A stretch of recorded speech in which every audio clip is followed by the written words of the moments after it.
Hello friends, मैं हूं आपके सामने गौरव मिगलानी। हम पढ़ रहे हैं 12th क्लास की बिजनेस स्टडीज। हमारा चैप्टर कंटिन्यू चल रहा है कंज्यूमर प्रोटेक्शन का।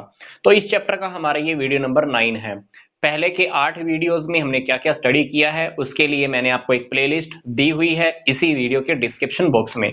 तो आइए अब हम बात करते हैं कंज्यूमर प्रोटेक्शन एक्ट 1986 के मेन प्रोविजंस के। कौन कौन से मुख्य प्रावधान हैं जो कंज्यूमर प्रोटेक्शन एक्ट 1986 के अंडर में आते हैं। तो अगर कोई भी कंज्यूमर, कोई भी कस्टमर इस एक्ट के प्रोविजंस का बेनिफिट लेना चाहता है तो उसको क्या करना होगा।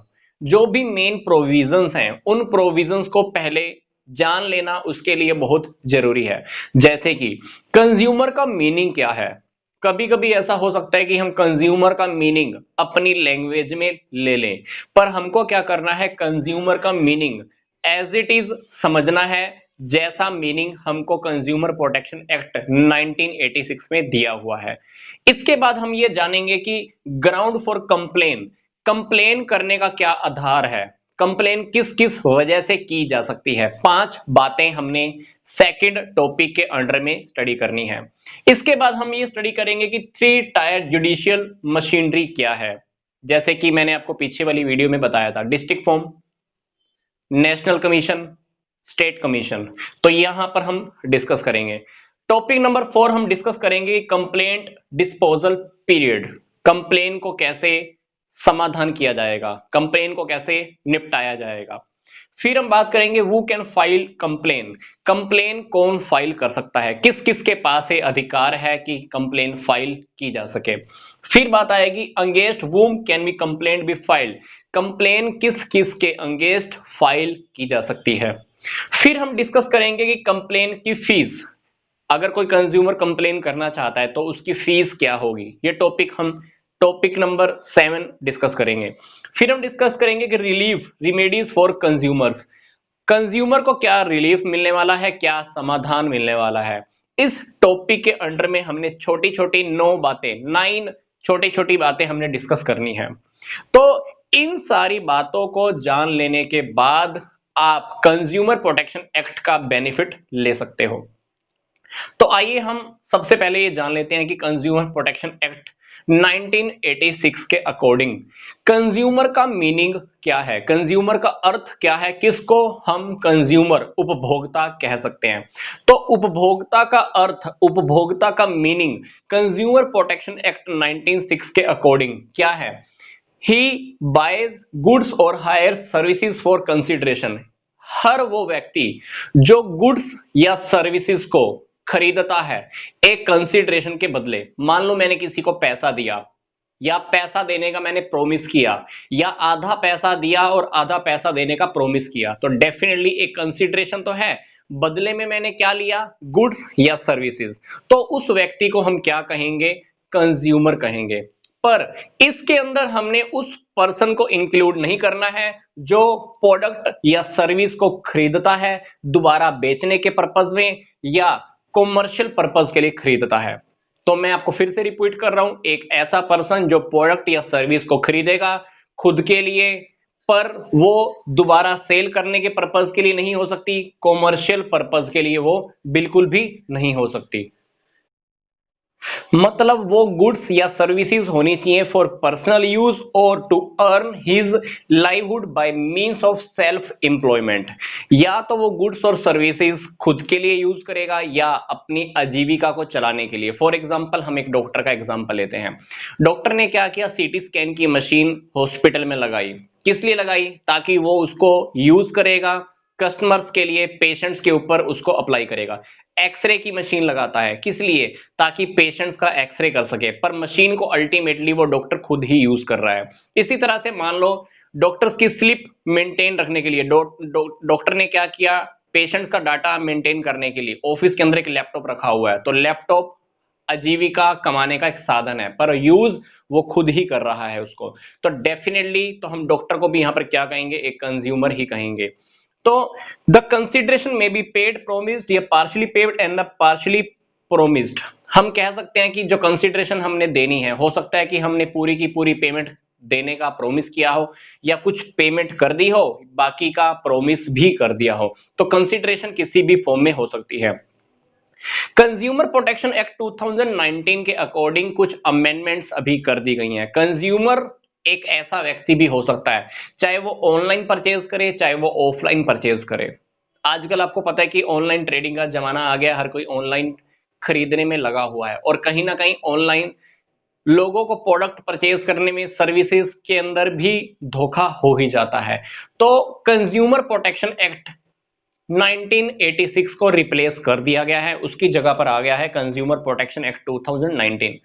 इसमें ऑनलाइन और ऑफलाइन परचेज करने वालों को भी कंज्यूमर का ही दर्जा दिया गया है। अब चाहे वो टेली शॉपिंग के थ्रू परचेज करे, चाहे डायरेक्ट सेलिंग के थ्रू परचेज करे या मल्टी लेवल मार्केटिंग के थ्रू प्रोडक्ट या सर्विसेज को उसका बेनिफिट लेता है, तो उस पर्सन को भी हम क्या कहेंगे, कंज्यूमर कहेंगे। तो अभी हमने क्या करना है, जो हमारा करंट एग्जाम का पैटर्न है उसके अकॉर्डिंग हमने जो डेफिनेशन देनी है वो यही देनी है, क्योंकि ये डेफिनेशन कंज्यूमर प्रोटेक्शन एक्ट 1986 की है। कंज्यूमर प्रोटेक्शन एक्ट 2019 अभी तक बुक्स में अपडेट नहीं किया गया है।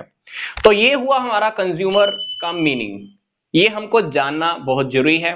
एग्जाम में अगर आता है तो यही डेफिनेशन कंज्यूमर की हमको लिखनी है। तो अब हम ये जान लेते हैं कि हम कंप्लेन कौन कौन से बेस पे कर सकते हैं। ग्राउंड फॉर कंप्लेंट्स, तो इसके अंडर में हमने 5 छोटे छोटे टॉपिक स्टडी करने हैं। तो 5 टॉपिक्स में से जो सबसे पहला टॉपिक है वो है हमारा अनफेयर रिस्ट्रिक्टिव ट्रेड प्रैक्टिस। एक ऐसा कंज्यूमर जो किसी बिजनेसमैन के अनुचित व्यापार व्यवहार की वजह से पीड़ित है, तो वो कंप्लेन कर सकता है। पर हमको ये जान लेना जरूरी है कि यहां पर unfair trade practice, restrictive trade practice, इन दोनों का मीनिंग क्या है। तो सबसे पहले हम ये जान लेते हैं कि अनफेयर ट्रेड प्रैक्टिस का मीनिंग क्या है। अगर कोई बिजनेसमैन अपने प्रॉफिट को ज्यादा करने के लिए कोई गलत तरीका अपनाता है, तो उसको हम बोलते हैं अनफेयर ट्रेड प्रैक्टिस। जैसा कि आपको पता है, कभी कभी प्रोडक्ट का प्राइस हमसे ज्यादा ले लिया जाता है, तो ये भी अनफेयर ट्रेड प्रैक्टिस है। घटिया क्वालिटी का माल दे देना क्योंकि प्रॉफिट ज्यादा हो जाएगा, प्रोडक्ट की कॉस्ट कम है क्योंकि क्वालिटी घटिया है, प्रोडक्ट की कॉस्ट कम हो जाएगी, प्रॉफिट मार्जिन ज्यादा हो जाएगा, तो ये भी अनफेयर ट्रेड प्रैक्टिस है। इसी की तरह रॉन्ग इंफॉर्मेशन अबाउट प्रोडक्ट और सेल सर्विस, आपको प्रोडक्ट या सर्विस के बारे में गलत इंफॉर्मेशन दी गई है। दूसरी बात, गिफ्ट स्कीम, मान लो आप एक प्रोडक्ट खरीदने के लिए गए, आपको बोला गया कि इस 1000 रुपए के प्रोडक्ट के साथ 200 रुपए का गिफ्ट मिलेगा, पर रियलिटी में क्या हुआ, ये गिफ्ट की जो कॉस्ट है इसके अंदर पहले से ही इंक्लूड है, तो ये भी अनफेयर ट्रेड प्रैक्टिस है। प्रेस्क्राइब्ड स्टैंडर्ड को फॉलो ना करना, कभी कभी गुड्स का स्टैंडर्ड फिक्स होता है कि आपको इस स्टैंडर्ड के अकॉर्डिंग गुड्स या सर्विसेज सेल करनी है, अगर कोई बिजनेसमैन उस स्टैंडर्ड को फॉलो नहीं करता तो मतलब अनफेयर ट्रेड प्रैक्टिस। बनावटी कमी पैदा कर देना, होर्डिंग ऑफ गुड्स, जैसे गुड्स होने के बावजूद भी वो प्रोडक्ट सेल नहीं करता, तब भी आप कंप्लेन कर सकते हो। तो ये एग्जांपल हुए unfair trade practice. Unfair trade practice का क्या मीनिंग है हमने जान लिया। अब हम जान लेते हैं रिस्ट्रिक्टिव ट्रेड प्रैक्टिस का क्या मीनिंग है, मतलब आरटीपी। मतलब जब कोई बिजनेसमैन गुड्स या सर्विस को सेल करता है कंडीशंस लगाकर, तो उसको हम बोलेंगे कि उसने रिस्ट्रिक्शन लगाई है, प्रतिबंध लगाया है कि अगर आप ये खरीदोगे तो ये भी खरीदना ही पड़ेगा। फॉर एग्जांपल, किसी कार सेल करने वाले ने कहा कि अगर आप कार लोगे तो आपको इंश्योरेंस की पॉलिसी भी साथ लेनी ही होगी, हमसे ही लेनी होगी, तो ये हुआ रिस्ट्रिक्टिव ट्रेड प्रैक्टिस। इसी तरह से जैसा कुछ टाइम पहले प्रैक्टिसेस में काम चल रहा था कि जैसे ही हमको गैस का कनेक्शन लेना है, गैस के कनेक्शन के साथ हमको गैस चूल्हा भी लेना ही पड़ता था, खरीदना ही पड़ता था, तो ये हुआ प्रतिबंधित। रिस्ट्रिक्टिव का मतलब क्या है, हमने रिस्ट्रिक्शन लगा रखी है कि अगर ये खरीदोगे तो ये भी खरीदना ही पड़ेगा, तो इसलिए हम उसको बोलते हैं रिस्ट्रिक्टिव ट्रेड प्रैक्टिस। तो अभी हमने टॉपिक नंबर 1 के अंदर क्या सीख लिया कि अनफेयर और रिस्ट्रिक्टिव ट्रेड प्रैक्टिस क्या है, इसका मीनिंग क्या है। इस बेस पर भी एक कंज्यूमर केस फाइल कर सकता है। अब हम स्टडी करते हैं बाकी के 4 टॉपिक्स। सेकंड जो हमारा पॉइंट है वो है डिफेक्टिव गुड्स। डिफेक्टिव गुड्स के अंदर मतलब क्वांटिटी के अकॉर्डिंग प्रोडक्ट नहीं है, क्वालिटी के अकॉर्डिंग नहीं है, पावर के अकॉर्डिंग नहीं है। जो पावर का प्रोडक्ट आपने मांगा था वो पावर वो प्रोडक्ट आपको दे ही नहीं रहा, प्योरिटी नहीं है, तो इन प्रोडक्ट्स को हम कह सकते हैं कि प्रोडक्ट में डिफेक्ट है। डेफिशिएंसी इन सर्विसेज, बैंक से मान लो अपने लोन लेने के लिए अप्लाई किया पर बैंक जानबूझकर देरी कर रहा है। इंश्योरेंस कंपनी क्लेम पास करने में देरी कर रही है। ट्रांसपोर्ट कंपनी ने गुड्स सप्लाई करने में देरी कर दी, अननेसेसरी, बेवजह। गलत बिल बना दिया गया टेलीफोन डिपार्टमेंट ने या बिजली डिपार्टमेंट ने, तो एक कंज्यूमर इस बेस के ऊपर भी केस फाइल कर सकता है। Excessive price charging of price, price ज्यादा ले लेना। प्रोडक्ट के ऊपर प्राइस लिखा हुआ है मान लो 200 रुपए, बिजनेसमैन ने चार्ज कर लिया आपसे 300 रुपए, ज्यादा ले लिया। पैकेट पे या प्रोडक्ट के ऊपर लिखे हुए प्राइस से ज्यादा ले लेना। Decided by the an act, कानून ने प्राइस डिसाइड किया हुआ है, सरकार ने बोला हुआ है कि इस प्रोडक्ट का मैक्सिमम प्राइस इतना रहेगा, पर फिर भी सामने वाले ने क्या किया, प्राइस ज्यादा ले लिया। इस बेस के ऊपर भी केस किया जा सकता है। सप्लाई ऑफ डेंजरस गुड्स, कभी कभी कुछ प्रोडक्ट ऐसे होते हैं जिसको सेल करने से पहले कस्टमर को सारी जानकारी, सारी इंफॉर्मेशन दे देनी चाहिए। ये प्रोडक्ट कैसे यूज करना है, आंखों के लिए नुकसान हो सकता है, हाथों को नुकसान पहुंच सकता है, शरीर के लिए, बॉडी के लिए रिस्क हो सकता है, तो ऐसे प्रोडक्ट के बारे में हमको इंफॉर्मेशन दे देनी चाहिए। प्रोडक्ट को यूज कैसे करना है, प्रोडक्ट में क्या क्वालिटी है, प्रोडक्ट में क्या मिक्स किया गया है, जैसे प्रेशर कुकर, कुकिंग गैस, कुछ दवाइयां जो बच्चों के लिए हानिकारक हो सकती हैं, कुछ चीजें ऐसी जो आप खुद तो यूटिलाइज कर लेते हो पर बच्चे अगर यूज कर ले तो उनके लिए खतरा साबित हो सकता है। तो ऐसी इंफॉर्मेशन प्रोडक्ट को सेल करने से पहले हमें कंज्यूमर को दे देनी चाहिए। पर अगर इंफॉर्मेशन नहीं दी जाती और कंज्यूमर को या कंज्यूमर की फैमिली को उस प्रोडक्ट से नुकसान हो जाता है, तो वो कंज्यूमर क्या कर सकता है, इन बातों के बेस पर भी केस फाइल कर सकता है। अब हम स्टडी करने जा रहे हैं टॉपिक नंबर 3, 4, 5, 6 एंड 7। तो टॉपिक नंबर जो 3 है वो है 3 टायर जुडिशियल मशीनरी। इसके अंदर हम ये देखेंगे कि एक कंज्यूमर केस फाइल किस अकॉर्डिंग, कौन सी कंडीशंस के अकॉर्डिंग कहां कहां फाइल कर सकता है। क्योंकि कंज्यूमर प्रोटेक्शन एक्ट 1986 के अकॉर्डिंग कुछ कोर्ट्स एस्टेब्लिश किए गए हैं, कुछ न्यायालयों की स्थापना की गई है, जिसमें है डिस्ट्रिक्ट फॉर्म, स्टेट कमीशन और नेशनल कमीशन। इस टॉपिक के बारे में हम बहुत अच्छे से डिटेल में आगे आने वाली वीडियो में जानेंगे। अब हम जान लेते हैं हमारा सेकंड टॉपिक जो है कंप्लेंट डिस्पोजल पीरियड। मतलब कंप्लेन अगर किसी कस्टमर ने की है, किसी कंज्यूमर ने अगर कंप्लेन की है, तो उसकी शिकायत का निवारण कितनी जल्दी होगा। तो कंज्यूमर प्रोटेक्शन एक्ट 1986 के अकॉर्डिंग अगर कोई कंज्यूमर शिकायत करता है, कंप्लेन करता है, तो उसकी शिकायत बहुत जल्दी सुलझा दी जाती है, बहुत स्पीडली। तो नॉर्मल सिचुएशन के अंदर कंज्यूमर्स की कंप्लेन को 3 महीने के अंदर सोल्व कर दिया जाता है। पर कोई ऐसा केस है, स्पेशल केस है, मान लो हमने प्रोडक्ट की चेकिंग करनी है, लैब के अंदर उसकी टेस्टिंग होनी है, तो उस केस के अंदर मैक्सिमम टाइम पीरियड कितना है, सिर्फ 5 महीने। तो मैं आपको फिर से रिपीट कर रहा हूं, नॉर्मल सिचुएशन के अंदर उसकी शिकायत का निपटारा मैक्सिमम 3 महीने में कर दिया जाता है। अगर प्रोडक्ट की टेस्टिंग होनी है कहीं पे, तो मैक्सिमम टाइम पीरियड कितना है, 5 महीने। तो देखा जाए तो कंज्यूमर प्रोटेक्शन एक्ट 1986 कंज्यूमर्स के लिए बहुत अच्छे से काम कर रहा है। नेक्स्ट हमारा टॉपिक है कि who can file complain. Complain कर कौन कौन सकता है। एक कंज्यूमर कंप्लेन खुद कर सकता है, एक रजिस्टर्ड कंज्यूमर एसोसिएशन भी कंप्लेन कर सकती है। जरूरी नहीं है कि कंज्यूमर इसका मेंबर हो, एक रजिस्टर्ड कंज्यूमर एसोसिएशन भी कंप्लेन फाइल कर सकती है।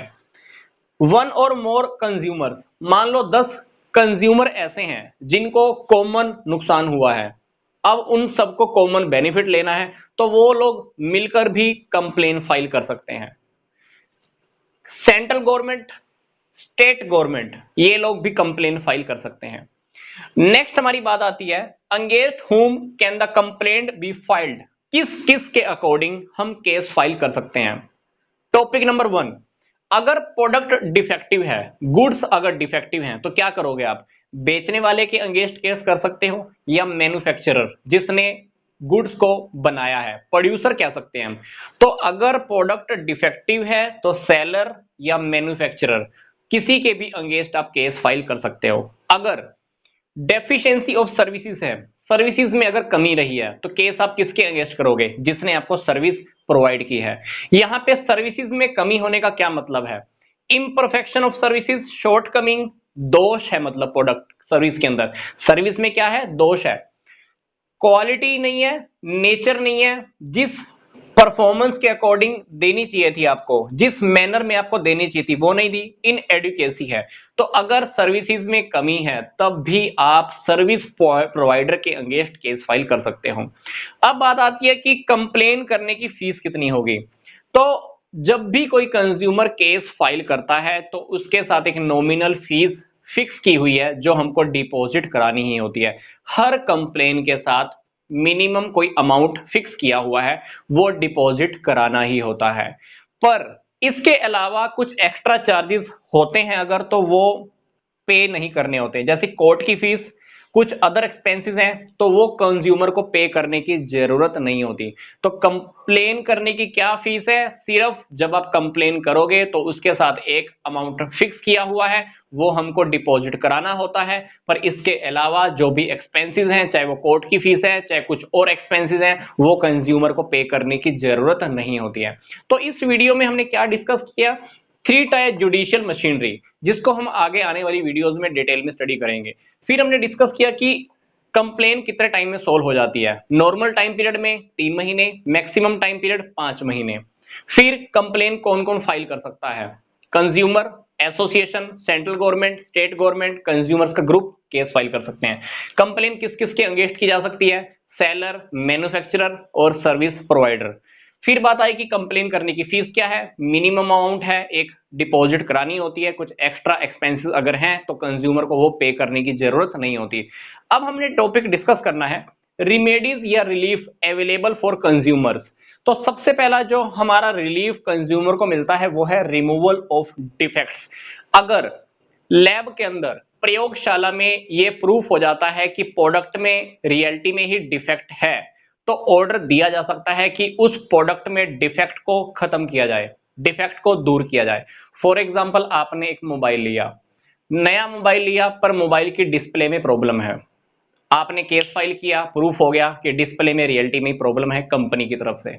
तो कोर्ट क्या करेगा? ऑर्डर दे सकता है कि डिफेक्ट को दूर करो। या हो सकता है कि कंपनी के पास डिस्प्ले के अंदर ये प्रॉब्लम खत्म करने का कोई सोल्यूशन हो ही ना, तो हो सकता है कि आपका प्रोडक्ट रिप्लेस कर दिया जाए, मोबाइल आपका मंगवा लिया जाए और दूसरा मोबाइल आपको नया भेज दिया जाए। तीसरा सोल्यूशन ये भी हो सकता है कि कंपनी के पास वो मोबाइल अब हो ही ना, स्टॉक में ही ना हो। तो कंपनी ना तो आपका डिफेक्ट दूर कर सकती है, ना आपको प्रोडक्ट रिप्लेस कर सकती है। तो क्या होगा? पैसा आपका रिफंड भी मिल सकता है। तो ये हुए पहले 3 रिलीफ। चौथी बात, अवार्ड ऑफ कंपनसेशन। हो सकता है कि प्रोडक्ट को यूज करते हुए आपके बॉडी को नुकसान हुआ हो, कुछ और नुकसान हुआ हो, तो उस नुकसान की भरपाई की जाती है, मनी से कंपनसेट किया जाता है। पांचवी बात, removal of deficiency in services. अगर सर्विसेज के अंदर कोई कमी रह गई है तो उस कमी को दूर करने का भी निवारण किया जाता है। अब डेफिशिएंसी इन सर्विसेज क्या है? ये टॉपिक हमने पीछे वाली वीडियोस में डिस्कस कर लिया है। छठी बात, discontinue of unfair restricted trade practice. कुछ अनुचित व्यापार व्यवहार होता है, गलत तरीके अपनाना, तो उसके ऊपर भी रोक लगाई जा सकती है। मान लो गैस का कनेक्शन लेते हुए सामने वालों ने आपके ऊपर रिस्ट्रिक्शन लगा दी कि गैस का कनेक्शन लेने के साथ साथ गैस का चूल्हा लेना भी बहुत जरूरी है। कार लेने के साथ कार के इंश्योरेंस की पॉलिसी लेनी भी जरूरी है। अगर आपने कंप्लेन कर दी, कंप्लेन आपकी पूरी हो गई, समाधान मिल गया, तो कोर्ट क्या कर सकता है? इस प्रकार की अनफेयर या रिस्ट्रिक्टेड ट्रेड प्रैक्टिसेस पर भी रोक लगा सकती है। Stopping the sale of dangerous goods. कुछ प्रोडक्ट ऐसे होते हैं जो हमारे लिए रिस्की होते हैं, डेंजर होते हैं हमारे लिए, यूज करना भी उनके लिए हमारे लिए खतरनाक होता है। तो कोर्ट ऐसा कह सकता है कि इन प्रोडक्ट को यूज करने पर रोक लगा दी जाए। हो सकता है कि इस प्रकार के प्रोडक्ट को मार्केट से ही विड्रॉल कर लिया जाए, कंपनी को ऑर्डर दे दे कि इस प्रकार के प्रोडक्ट आपने अब नहीं सेल करने, क्योंकि कंपनी अगर मार्केट में प्रोडक्ट रखती है तो कोई ना कोई तो खरीदेगा, तो कहीं ना कहीं से किसी का तो नुकसान होने ही वाला है। तो ये सारे बेनिफिट कंज्यूमर्स को मिलते रहते हैं। 8वां पॉइंट के बाद 9th point, payment of adequate cost. Last जो रिमेडी अवेलेबल है कंज्यूमर के लिए, क्या करना होगा, trader should pay the adequate cost to the victim. कभी कभी ऐसा होता है कि विक्टिम का कुछ, पीड़ित पक्षकार का कुछ खर्चा भी लग जाता है, तो ट्रेडर क्या करेगा, उसको अतिरिक्त पैसे और भी पे करेगा। मान लो 50,000 रुपए का प्रोडक्ट था, खराब निकला, कंपनी को बताया, कंपनी मानी नहीं, अब बंदा क्या करेगा, खर्चे करेगा, अपने कोर्ट में केस फाइल करेगा, उसके 10,000 रुपए का खर्चा और हो गया।